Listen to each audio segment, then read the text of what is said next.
Deputados discutem fim de convênio de combate a drogas. CCJR se reúne extraordinariamente para limpar a pauta. O AL Notícias começa agora.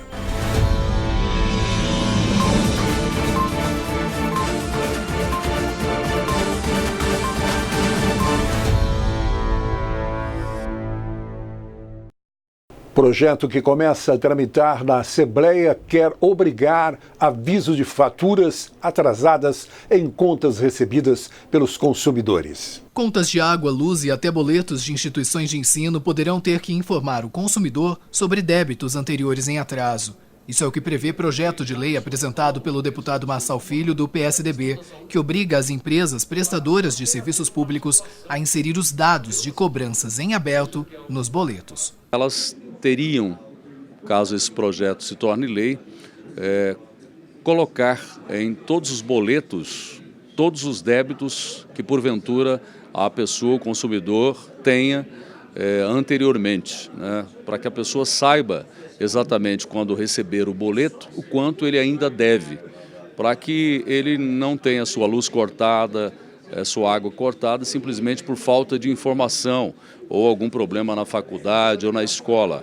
Isso não onera em nada, são apenas informações que viriam ajudar o consumidor para que não chegue a este ponto e também faz com que as empresas sejam beneficiadas, porque elas também facilitando a vida do consumidor, podem permitir que eles não fiquem inadimplentes. Ainda conforme o deputado, a medida tende a ajudar as empresas a reduzir a inadimplência, ao manter o consumidor informado sobre eventuais débitos em aberto. O texto segue agora para a análise da Comissão de Constituição, Justiça e Redação. Em um esforço para limpar a pauta, deputados que compõem a Comissão de Constituição, Justiça e Redação da Casa de Leis se reuniram extraordinariamente nesta terça-feira. Esta é a terceira vez que os membros da Comissão de Constituição, Justiça e Redação se reúnem de forma extraordinária em 2019. Conforme o presidente da comissão, deputado Lídio Lopes, do Patriota, a sessão foi realizada apenas para devolução de projetos. Se existe o vício em constitucionalidade, vício em iniciativa, obviamente que ele recebe o parecer contrário da comissão e aí acaba sendo arquivado ou vai para o plenário, às vezes com 4-1, 4 votos contrário e 1 favorável, ele vai para o plenário. Aí, obviamente, que o plenário é soberano para ter essa decisão. A CCJR avalia, por exemplo, se as matérias não criam ações ou despesas para o Poder Executivo, não apresentam limitações constitucionais ou não atravessam prerrogativas de instituições nacionais. No plenário, nós não apreciamos o mérito do projeto. Às vezes passa por esta comissão projetos extraordinários do ponto de vista de mérito, como hoje nós tivemos a oportunidade de debater. Mas são matérias afetas à competência federal, que devem ser tratadas por parlamentares federais e não pelos parlamentares estaduais. Portanto, a CCJ ela faz o filtro para que, na medida do possível, projetos inconstitucionais, eles sejam evitados de ser debatidos em plenário. Tem muitos projetos que são apresentados por parlamentares que meritoriamente, no mérito, são fantásticos, porém são inconstitucional, como um projeto que eu fui o relator, que é da farmácia veterinária, né? Esse projeto, no mérito, eu acho fantástico, porque o atendimento à farmácia popular que vai atender os animais que são de rua, das pessoas carentes. O grande problema é que é um projeto que ele institui vício de constitucionalidade. Por quê? Porque aquilo que você gera despesa para o Estado, a nossa Constituição veda isso. Ela veda com muita tranquilidade, dizendo aquilo que você gera despesa, coloca atribuição para o governo do Estado, é uma competência do governador e do governo do Estado criar. 5 projetos seguem tramitação após análise da CCJR nessa terça-feira. Na tribuna, o deputado Barbosinha alerta sobre possível fim do convênio entre os governos federal e estadual no combate a drogas em Mato Grosso do Sul. No dia 27 de julho deste ano, encerra o convênio firmado entre a União, por intermédio da Polícia Federal, e Mato Grosso do Sul, através da Secretaria de Segurança Pública, a Sejusp. Esse convênio tem por objetivo manter a cooperação do Estado na execução dos serviços de prevenção e repressão aos crimes de tráfico ilícito. Segundo o líder do governo, deputado Barbosinha do DEM, o Estado já notificou o Ministério da Justiça para que ocorra uma nova pactuação, desde que seja com mais equilíbrio. O governador notificou todas as estruturas federais, dizendo que deseja que seja designado pelo Ministério da Justiça alguém que o represente para poder tratar do equilíbrio. Não é que o Estado não quer renovar o convênio. O Estado ele quer um equilíbrio em relação a isso, porque Mato Grosso do Sul só ficou com ônus. Ao apresentar dados fornecidos pela Sejusp, o deputado Barbosinha disse que entre 2015 e maio de 2019, as forças policiais estaduais já apreenderam quase 1,5 milhão de quilos de drogas. Em decorrência do volume de apreensões, o Estado possui cerca de 7.300 presos, ou seja, 40% da população carcerária é oriunda do crime de tráfico internacional. Atualmente, o custo anual com estes presos é de 133 milhões de reais, custo que deveria ser dividido com a União e não é.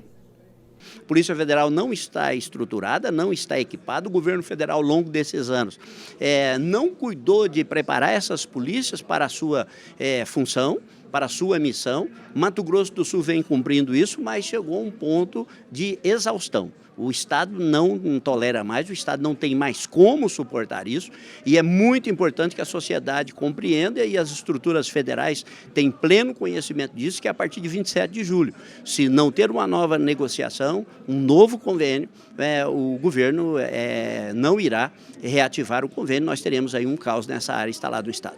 Vamos para um breve intervalo. O AL Notícias volta já.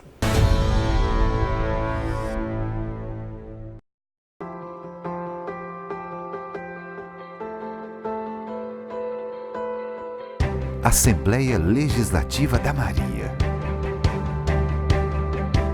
Assembleia Legislativa do Jorge. Assembleia Legislativa do Caio. Assembleia Legislativa da Dona Marta. A Assembleia é esse espaço de todos, onde a democracia se consolida, onde as necessidades do Bruno são ouvidas, onde a Pati ganha voz, onde os direitos do seu Hiroshi são fortalecidos, onde a Rafa e a Gabi enxergam novas oportunidades e onde o futuro do Samuel será garantido. Assembleia Legislativa de Mato Grosso do Sul e do Sul Mato-Grossenses.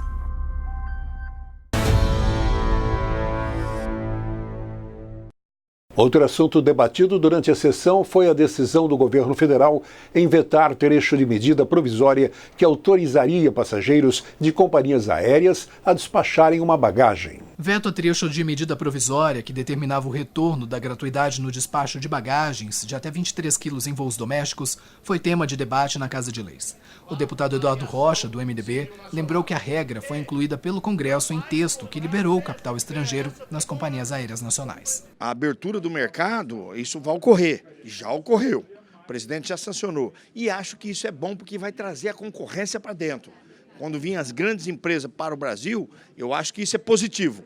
O que nós não gostamos foi dele vetar o artigo que proibia a cobrança de bagagem até 23 quilos nos voos nacionais. Essa foi a nossa tristeza, porque ele poderia ter aprovado e não ia acontecer nada, porque as empresas alegam que cobrando a bagagem irão abaixar os preços das passagens. Mas já não fizeram isso outrora, não vão fazer isso agora. Em defesa da decisão do presidente Jair Bolsonaro, o deputado Coronel Davi, do PSL, esclareceu que a medida foi acertada ao adotar, conforme o Planalto, razões de interesse público. Entendo que neste momento foi acertada a decisão do presidente, esperando que se concretize a diminuição das passagens.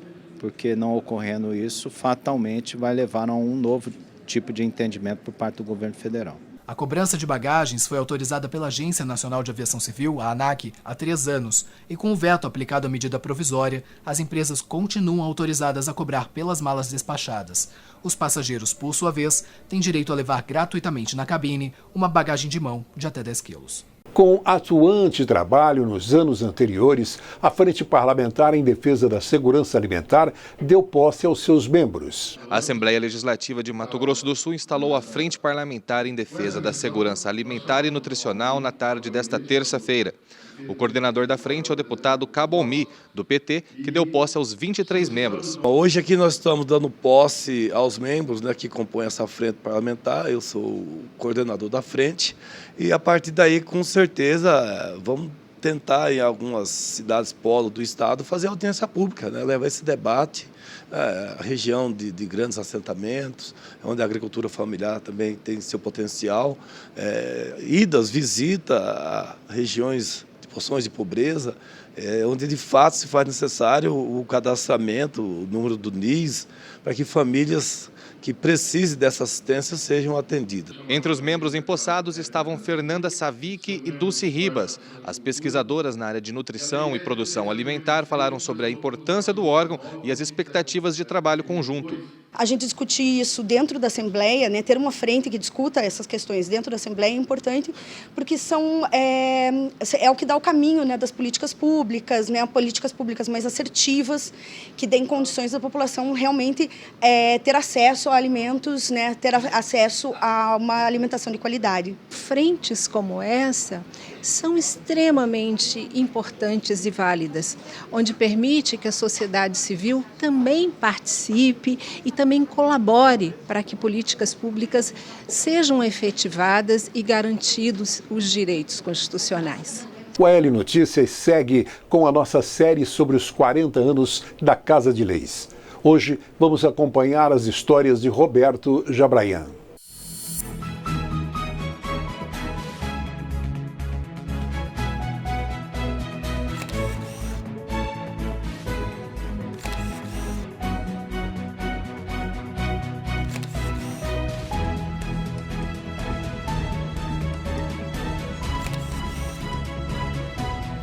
Décadas de história. A Assembleia Legislativa completa em 2019 40 anos de sua criação.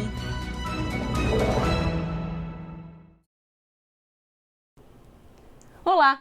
Os trabalhos de articulação da Carta que rege os direitos e deveres do povo foram iniciados no dia 1º de janeiro de 1979, junto com a instalação do primeiro governo do Estado, comandado por Arria Amorim Costa, governador nomeado pelo então presidente Ernesto Geisel.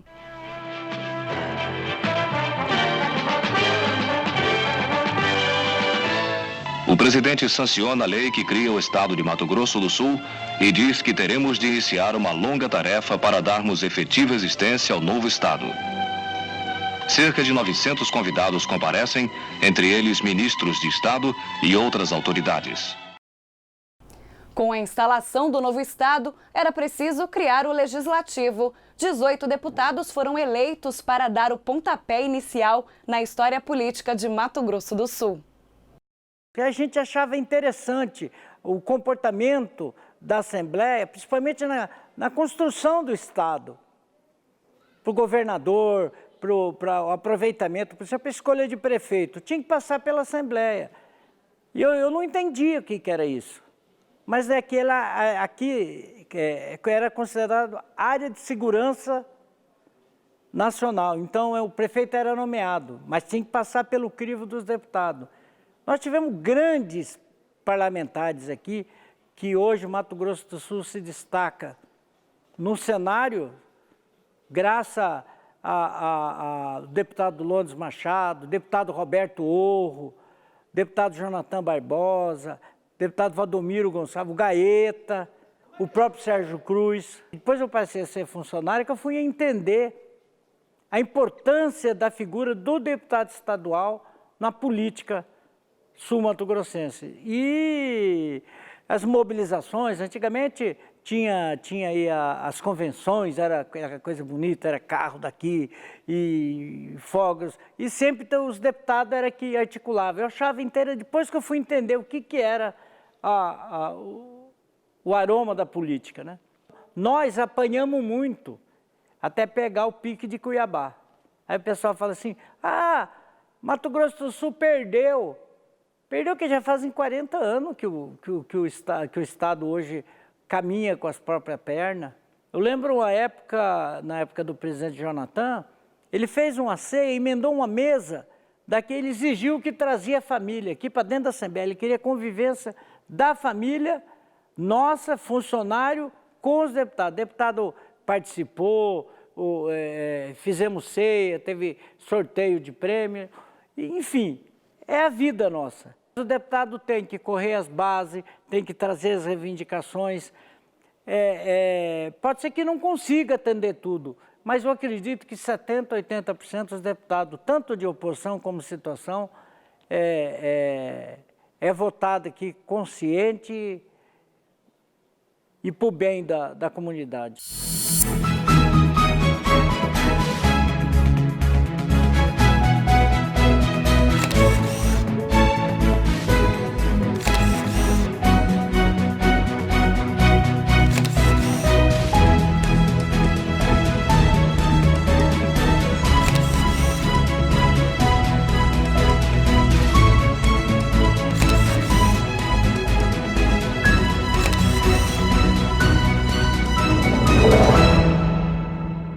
O Aéreo Notícias vai ficando por aqui. Continue acompanhando a nossa programação pelo canal 9 da NET ou pelas mídias sociais da Casa de Leis. Até mais.